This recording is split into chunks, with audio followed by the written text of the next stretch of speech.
It's great to be here, guys. It's awesome to be here for two reasons. Reason number one is because we've done some stuff with Docplanner and Znany Lekarz in Poland. Some of you might know this name better. So it's great to share. And I think that when we were starting Docplanner, we got a lot of inspiration from others. And not only from some Polish companies, but also from companies abroad. I mean, we've always admired and looked at Apple and Google, what they did great, and what we can learn from them. So it's really great that we can, let's say, be in their place for a little bit and take this moment to give something back. And the second reason why it's cool to be here is because I love this campus, and it's really nice and bright in here, and it's definitely a nice change for what is going on outside over there. So let's start with explaining those two numbers, and probably that's the reason why Maciek invited me here in the first place. So the first set of numbers explains the number of people that I interviewed in my life and the number of people that I hired in my life. So if you would ask me about my area of expertise, or what am I a guru at, right? Or what am I better at than 20,000 other people, I would say that's recruiting. The second set of numbers, it's actually the number of people by which Docplanner grew over the last 10 years. So we started as 5, and 2 of them are here in this room. So there's also Giacomo over there. He's a founder of bValue. Great to see you. In order to get from that number to that number of 1,500, it's not only about a lot of recruiting, but it's also about figuring out a way how to scale the company. You probably heard the term. We also like it. We haven't figured out anything better. So it's about scaling. So the second thing that I think we did pretty all right is scaling. So these are the two things that I want to talk about today. And these are the learnings from our journey. So when you take a book about scaling, there are many of them, and probably you will have learnings from those founders. So this is our perspective, okay? So today we have time to talk about 2 of these, and I decided to choose recruiting and building a culture of goals. Why? As you scale, it's really critical that you have more smart people thinking with you and leading the company with you. And the guys that you hire right now, they're not only the ones that will be doing certain roles and achieving certain goals for you right now, but they will be probably the future managers or the future people that you can trust and that will lead the company with you. They will challenge you, they will help you with stuff, they will be the creators and everything. And the reason why talking about culture is important is because what we've noticed is that if you're inviting great people to work with you, they need a culture that will be cool for them. And we were not the first one to notice that. I mean, there are the big consulting companies like BCG, McKinsey, and so on. There's also Google. So they have their own. Netflix is another great example. So they have their own philosophies about what environment entrepreneurial and smart and ambitious people like. So that's why those 2 items are here on the list. Okay, let's start with recruiting. First, let's talk about what is the definition of recruiting. And I would like to propose, for the purpose of today, that recruiting means finding people who are problem solvers, who are solution finders. We are not looking for people who will come and do what we tell them to do. We are looking for people who will be presented with problems or with our aspirations and goals, and they will help us figure out what to do and then do the job as well. Of course, this is not the only way, because there are a lot of companies and a lot of industries in which the first model is a lot more important, right? Like banks, local authorities, and so on. But I believe that in the startup world, it's much more important to have people who create and lead together with you. So if you agree to that, what I would like to talk about further on is about how to recruit people who are entrepreneurs. And then the second thing, what is the definition of the recruitment process? And I would like to propose that a recruitment process is a process of eliminating question marks. It's not a process of looking for the perfect person. We will talk about that a little bit more later. Looking or hiring for strengths and not lack of weaknesses. But in fact, it's a job of a detective a little bit, or someone who reads a book and some of the pages are glued with some bubble gum, you know? So at the end of the process, you will both find, you know, all the strengths and pluses of the candidate, but also the minuses. And that's when the recruitment process ends. And then you can make an informed analytical decision whether you want to hire that candidate or not. Are you cool with that definition, that approach? Okay, awesome. Right, so this is the flow of recruiting that I would like to talk about that we adopted in Docplanner. So the first thing is to answer a question whether we really need to recruit someone or not. And even today I was chatting with Jacek, and I keep meeting great companies like PackHelp, like TDO, that are also, let's say, developing. And they already are facing some of those problems that they over-recruited a little bit, right? We do the mistake all the time as well. It's dangerous. So we're going to talk a little bit about how to handle that. Talents or skills. It's about whether we are looking for the person or a professional. What is more important? Are we looking for certain characteristics, or are we looking just for the, let's say, the track record of performance of the candidate? Attributes, so they derive from the second point.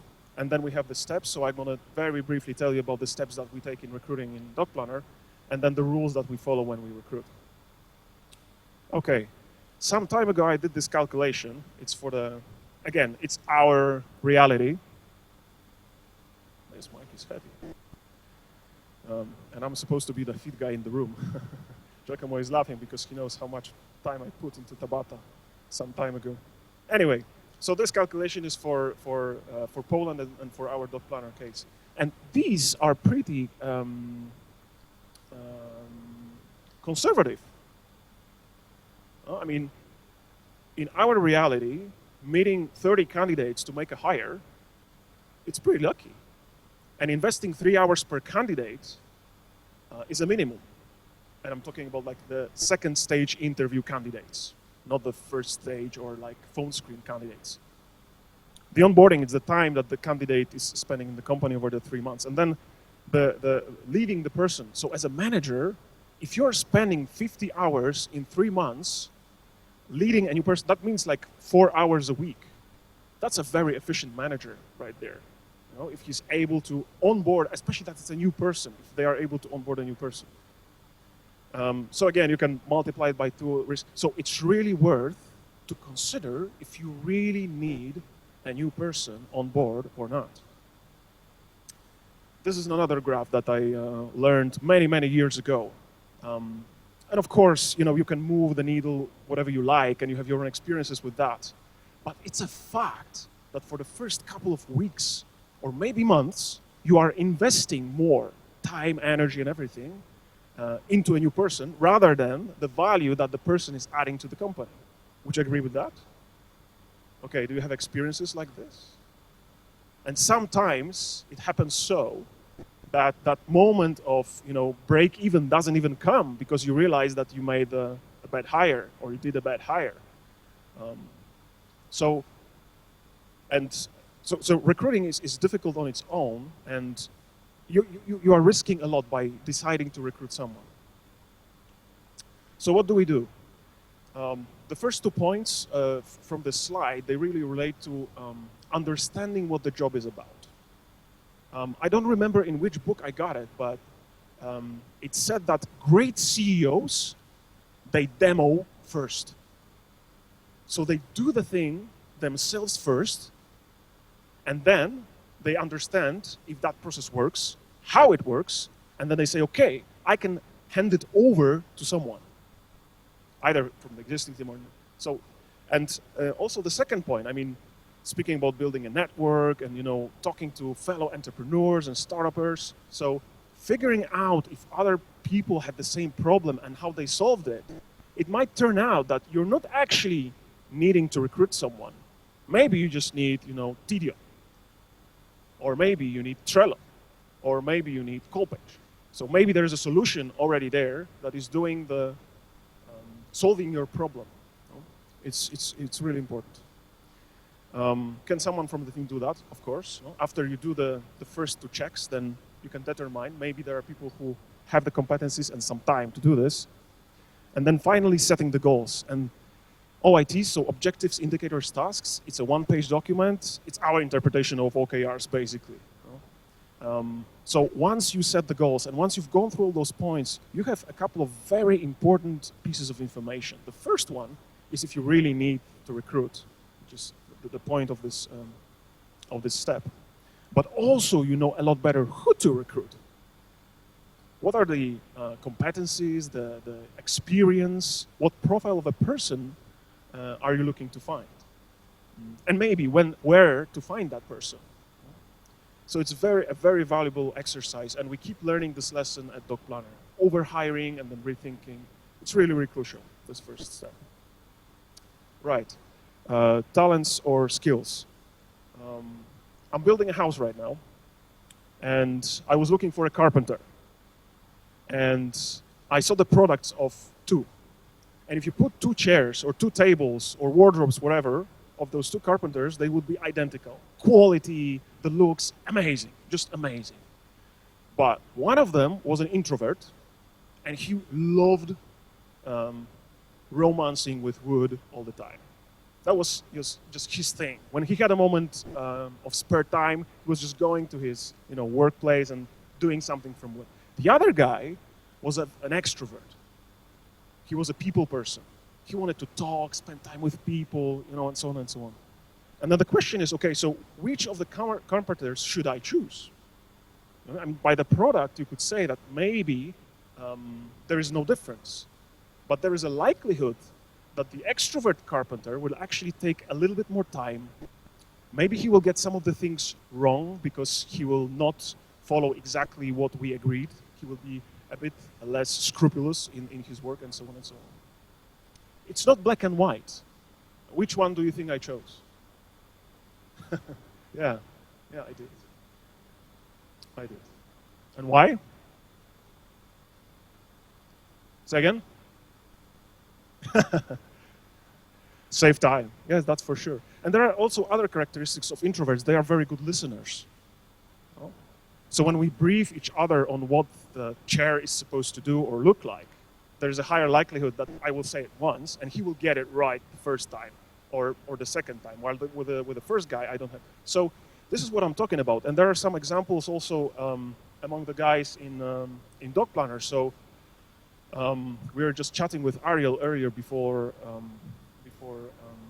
the start, that when you enter a market that is relatively new to the type of business that you're doing or industry per se, I mean, there are very few lead generation people in Latin America. I know that because we were looking for them for the last year, Brazil and Mexico. And the same applies to senior sales guys that know what a SaaS is or an online marketplace is. I'm not saying that they are not there, but there are very few of them, especially if you want to have someone who is Brazilian or Mexican, national guy. So at some point, you might not have a choice. You will not find a senior, country manager unless you make a compromise on skills and focus on the talent. So entrepreneurial, ambitious, very smart, and this strategy has worked for us since the beginning. And it turns out that if you do the opposite, so you focus on skills and you find someone who has experience and is able to, without any additional instructions, carry out the job that you have for them because they have been doing it for the last 2 or 3 years or 10 years, amazing. But what happens when that job changes? And by the way, there is this term of pivoting in the startup world, and some of them do it, more than once a year. So what do you do with someone that is like super skilled in something, but is very resistant to change, not learning really fast, and not super flexible? So this is why. Oh, sorry. Where is this? Yeah. This is why when we recruit, I would say that 70% of the time we focus on the talents. Of course, the more senior the recruitment you're trying to do, the senior the person you're trying to find, then skills come into play. Leadership skills, selling skills, UX design, product management, so many of them. So yes, it's true, but we never ever compromise the talent part, because things are changing and they always will be. Right.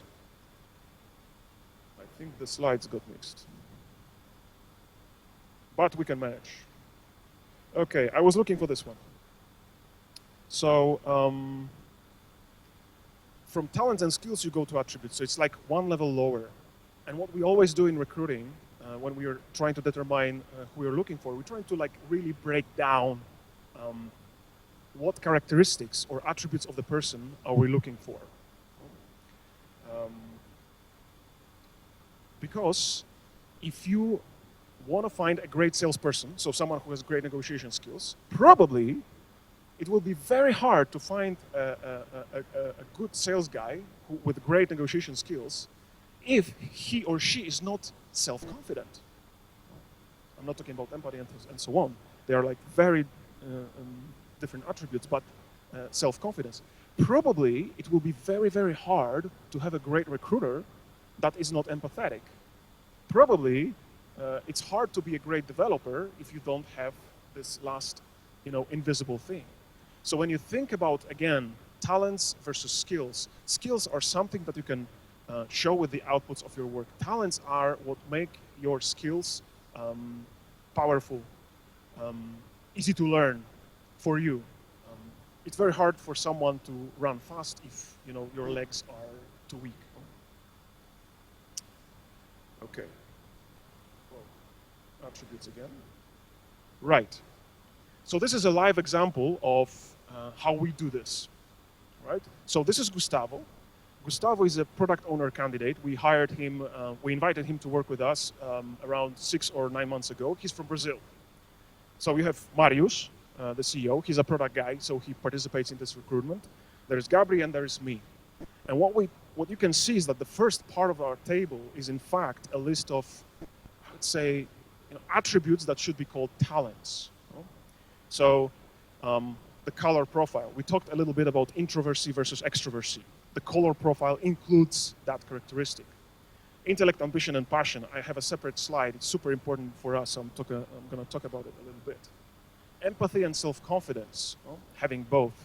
So you can see that it's very hard to learn things that you have in the first part of this list. The middle of the list, however, is something closer to skills. UX design, critical thinking, product management could be also on that list. And then the last part of the list, it's maybe somewhere in between. So managing people. Can you learn to be a great manager and manage people? How important is it as a product manager or a product owner? Probably, again, it's much easier to be able to be a great people manager if you have empathy, if you have humility, rather than if you don't. So it's a very analytical process, and we really break it down, and then following the rule or the definition of recruiting, eliminating the question marks, this is what we do. And then at the end, we can see a summary. So probably Gustavo had very little skills in what we were looking for. We still hired him because we believed in his talent so much that he would basically learn that. And he's 23, by the way, and he already had 2 companies and he exited. Right. I promised to say a little bit more about that. At some point in time, so there could be a question if there are some universal attributes or characteristics for people that you want to invite into your own company. So anyone that you hire should have them, right? And this question came to us, and it also came together with another question. So what makes people at Docplanner amazing? Or in other words, which people, are there any universal characteristics of A players in Docplanner? So exceptional performers, exceptional people in Docplanner, do they share any characteristics? Do they have anything in common? And this is it. These are the 3 that we have discovered. So intellect is basically about being smart, looking for solutions, great memory, fast thinking, and smart people, they also try to be like always on the top. They don't want to be, let's say, left behind and so on. So that's like, there's a lot of things that come with the intellect. Ambition, probably you know a lot of people who are very smart, but they don't do anything about it. High IQ guys that just prefer to have a lazy life. And lazy is well, it's judgmental, in fact. No, I mean, they choose to have a certain life, and that's okay. But if you have ambition, then there's a high likelihood that you will put that intellect into work, right? And then there's this third thing, which is channeling the other two even more. So if you're passionate about product management, then probably you will put a lot of ambition that you have and a lot of intellect that you have into product management, right? So if you have those three things, the likelihood, at least in Docplanner, of high performance, great results, and so on, it's much higher. So you'll always find those three characteristics on our list, and there are many methods in which you can, of course, check and verify those three, but that's for another occasion. Right, the recruitment steps. Very quickly, the job ad and basically job posting is I call it a marketing campaign. We hire, it depends, but we hire between 10 and 50% of new hires from the job ads. So people apply to us actively. Why do I say it depends? It depends on the country, because in some countries we are really well known, and like Poland. In some countries it is not the case. And also it depends on the area or function. So great salespeople usually do not apply. Senior salespeople. So that we do that via hunting. But a job ad, it's really, I mean, take a look at the job ads of IKEA. We inspired ours on them. They communicate a lot of values. What is it like to work at IKEA? And they really say the values. Not only the job description, requirements, and what we will give, blah, blah, blah kind of thing. If you really pay attention, then smart people will see that effort that you put into that. Hunting, of course, is like part of the job. It's a whole new, other topic, and also networking. So you can really meet a lot of great people through knowing them. That's like the, I would say, pretty cool benefit of having VCs on board. We have 3 VC companies that are supporting us. They have been supporting us even more right now. I think we have 6 right now. So their network is just unbelievable. Unbelievable. They can send you candidates, they can send you people who can send you candidates. It's unbelievable. Great people know great people. The first Zoom call. Why do I do a Zoom call? Well, it's faster, it's efficient, and you have to meet a lot of people to find your candidate. And 2, in our world, it's really great to have great performance in an online way. It's not only face-to-face presence, it's also about the online presence. So a Zoom call is a good thing. SHL, analytical skills. I talk a lot about it all the time. Business cases, that shows the motivation. If you give someone homework and they need to spend like 4 hours working on something, that just shows if they are able to dedicate that time and the quality of the output that they will produce. And also one other thing is when I give business cases, I never say the deadline. I always say do it as soon as you can, and I add that 1 day at Docplanner is like a year at Citibank. If the candidate gets it, amazing. Right. The interview day. I call it the interview day because it's not one interview. Who of you have read the book of authored by Daniel Kahneman, Thinking Fast and Slow? Right. It's pretty amazing. And it talks about those 2 systems. So the idea is not only to allow that candidate to be met and understood by more than 1 or 2 people in the company, but also, let's face it, to get the candidate tired. I mean, after you've met 5 or 6 people from the company, I mean, you're really exhausted at the end of the day. That's why usually this is my time of the interview. When I get, let's say, the real person, system 2 is down. It's so tired, you can see the real person behind. And even more so, helps the dinner. So you go out, you take like 2 or 3 colleagues from the company and the candidate. It's not about alcohol.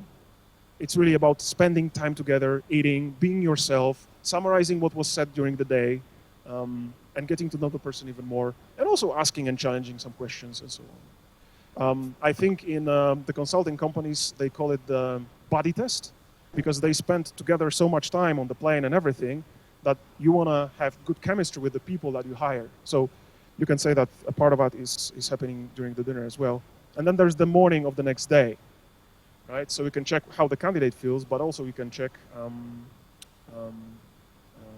again, ask them a few extra questions, come back to some of the points from the day before, and see how strongly they are opinionated about those, and if they still keep the same answers and the same quality of the answers. So it really is a process. If you would ask me about how many hours we are investing per candidate, we never measured that. I wouldn't be able to say, but I would say for the top 3 or top 5 candidates, it's like between 20 and 30 hours altogether. There's also references, which I will talk about as well. So it's a heavy process. Right, and the last thing is the rules. So, right, I'm wondering about the level of details I want to cover here. Right, we never skip references. They are super crucial, and there's a way that we have developed to check references. And by references, I mean picking up the phone and calling the people that I was given by the candidate. Time per candidate, we already covered that. If you have doubts, then you don't. I don't know if it makes sense to you. So if you're doubting whether the candidate is empathetic or not, then assume he or she is not. And if empathy is an important characteristic or attribute for your hire, you pass on the candidate. Strengths and weaknesses clear. If you ask why recruitment is so tough, selection is one problem, so really reading the person, but it's also about the perseverance. So when we were looking for the country manager, Brazil, it was like 400 Zoom calls. Mexico, similar. With the product owners, I would say that probably it's like approximately 150 to 200 Zoom calls in order to hire one product owner. So you really do need to meet a lot of people. And it's connected with the following point. I mean, CV says like 20% of the story about the candidate.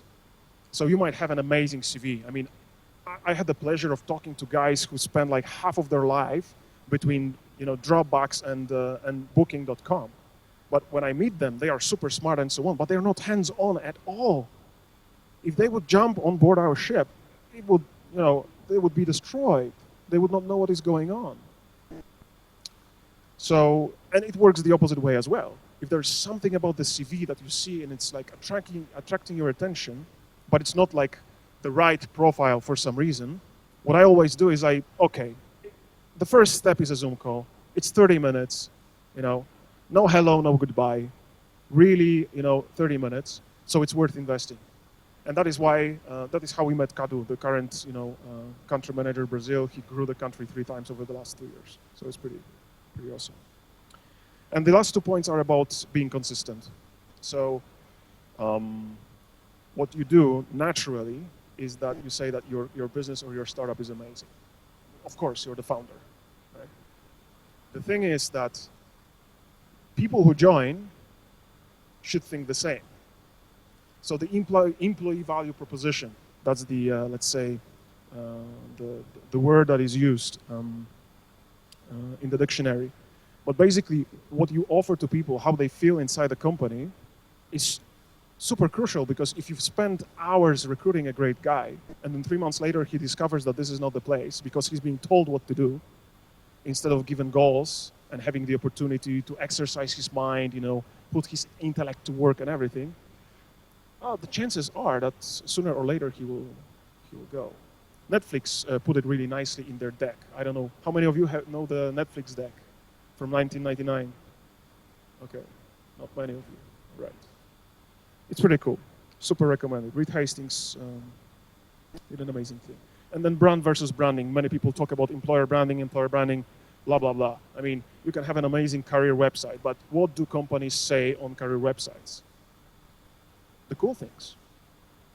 I mean, all the superlatives. Why you should work for them and why they are amazing. The real branding happens how? Through the people who work in the company. What they say on Glassdoor, somewhere in between. But what they say to their friends when they go to beers. What they say to people when they meet in conferences. Do they say, well, we have some job opens and so on? Or do they say, dude, this is the best place I've ever worked for and I've ever worked in, and I get so many offers, I'm not leaving. So if you look after the brand, about the culture and so on, then the branding also happens.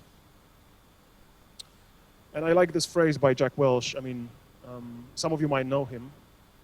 He was a very famous and very successful GM of General Electric. And he said that he mastered one of the most difficult skills of a manager, and that's recruiting. And he feels really proficient at it because 50% of his recruitment is correct. So it's a very tough skill, and yeah, that's why I hope that gives a little bit of justification to all the points that I mentioned during the recruitment flow that we follow. Right, I think we still have a little bit of time, or no? Okay. Yes, we do. Sorry? Yes, we do. Okay, awesome. Are you entertained? Okay, cool. So the culture of goals. This is the complementary part to recruiting. And long story short, we faced a shitload of problems, more or less, in this range of scaling. So we understood that we need to figure out a system to manage the company or to run the company. And we started reading, of course. So we read the Salesforce book. We read the Delivering Happiness, Zappos book. We read 3 or 4 books about Google, Lean Startup, and so on. And we realized, oh, and by the way, the deck by Reed Hastings. It's really amazing. I mean, if you go there, it's really amazing. And what we understood is that we don't want to over-engineer the system. You don't want to create a set of instructions or a process. You want to create a certain framework, right? Because you still want to attract entrepreneurs. You still want to attract people who are problem solvers and not instruction followers. But at the same time, you want to avoid those things. You want them to be able to decide every day what they do without having to hassle you and ask if this is the right thing to do or not, considering the vision of the company. So this is how we developed our system. The name was changing over time. Right now we call it OITs. So yeah, it should be somewhere here. Yeah, here it is. So it's objectives, indicators, and tasks, or bets in case of product. This is a product OIT,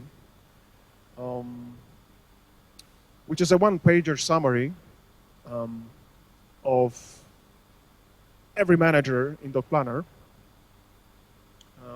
which starts with a few mission statements that talk to your heart, then go to the KPIs, so the outputs of the work that you're doing, and then finally the inputs, so the things that you will do. And this system, we believed, and it turned out to be right, is a system that is designed for CEOs. So we call the guys inside like mini CEOs. The way that we think about building the company up and scaling it is that we keep adding new small startups to the company. So Brazil is a small startup. A booking team run by Adam is a small startup. They have their own business plan, which is the OIT, which is connected with the company OIT, and it's like specific enough for him to say if he's doing a good job or not. But at the same time, it's not killing him as a CEO. He still decides what the goals will be. He does it at the beginning of every quarter, and then he knows if he's successful or not. No one has to tell him that. He just looks at his goals and he knows that. So that system allowed us to create a lot of CEOs inside, and when we hire them, they feel good. Some of the CEOs. Okay. Right. Who knows all of them? Of course, no one will raise their hand, because then I will ask, and you will not know that the one black and white is actually Henry Ford. This one? Tony Hsieh from Zappos. Yeah. We've got Reed Hastings, this is Jack Welch, and of course the other two are obvious. So isn't it amazing to have people who think even like 1,000th like those guys, who are bold, they want to achieve things, they are never happy, they want to be presented with problems, they are proud when they find solutions, and so on and so on. Isn't it amazing to have a lot of CEOs in your company? I think it is. And that's why this OIT system. Right. What this OIT system does is it doesn't create too many processes. It's actually a pretty simple process. It's one doc, and you administer it. There is no table to fill in. There are no updates.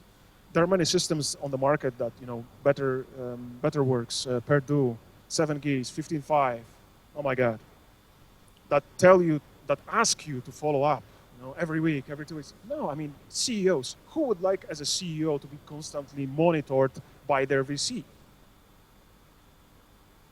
You prefer as a CEO to go to your VCs and say, okay, well, I have something to share. It's a success. Or I have a problem to solve, can you help? So we're talking about coding people and not creating processes. And finally, there's this notion of inputs and outputs, so actions and goals. So just because you're doing a lot doesn't mean that you got a lot done. Some people go home and say, oh my God, I was so busy, I'm bloody exhausted. But then you ask them what they did during the day. They say, well, I answered to 100 emails. Okay, but how did it brought you closer to your goal? How do you know if answering those 100 emails was a success of the day? You're tired, you did a lot, but so our OIT structure, it solves this problem, because as you could see, the indicators are the outputs, so what we really measure, how can you say if you're successful or not, and the tasks are the things that you actually do. So in this way, the way that we like to talk about OITs is that it's a strategy, because it is a strategy if you start with the top and then people create their own OITs to support it, and then a way to divide it, and a way to make it easily understood. So many companies are run by scorecards. So there's a management board, and they have a special or a KPI file or a scorecard. And then they cascade the goals somehow to the teams, and they use a different format.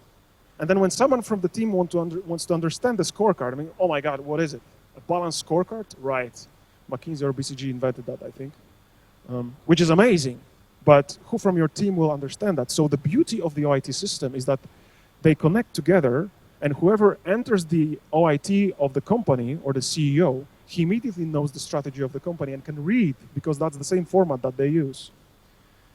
And it's like building a cathedral. I don't know if you heard this story. There's a tourist walking by, and there are some builders. And he asks the first one, what are you doing? And the answer is, well, I'm laying bricks. The second one says, I'm building a wall. And the third one says, I'm building a cathedral. So which of these three is probably most committed and passionate and can't wait to see the final result, right? So when you're able to create a structure, and the person over here understands how his goals connect and how he's contributing to the company, it's like being the third worker. And another beauty of this system is that it allows you to connect. So a CEO can work directly with someone from the teams if they figure out that there's a project that they can do together. So it's not hierarchical. It's really amazing. We call it the synchro. So you think about your goals for the quarter, and then you think about, I don't know, like 10 people that you think you need, that you think can help you in achieving your goals. Then you go out to them and you ask them to put a similar goal or the same one in their OIT. And that creates this, let's say, cooperative environment, a flat structure, if you like. It's really amazing. It happened by accident, by the way, but it's awesome. Right. A few more things about the inputs and outputs thing. So usually you think about work this way, and then it turns out that a lot more work needs to be done and takes a lot more time, especially in product development and so on. So that's why this outputs and inputs thing. So when people create their OITs, they might say that they've completed a lot of tasks, right? But if the indicators are not complete, well, it's hard to say that it was a job well done. I mean, there was a lot of commitment and a lot of work happened, but it's hard to say that the work actually brought some results. And sometimes it's the opposite. People do really not much, but they achieved the results because they made the right bets. So this input and output thing is like super crucial, and that's a very important part of coding people. I think CEOs get it, I think you get it, and I think it's amazing if people in the company can get it, because they understand the nature of success. All right, thanks so much, guys.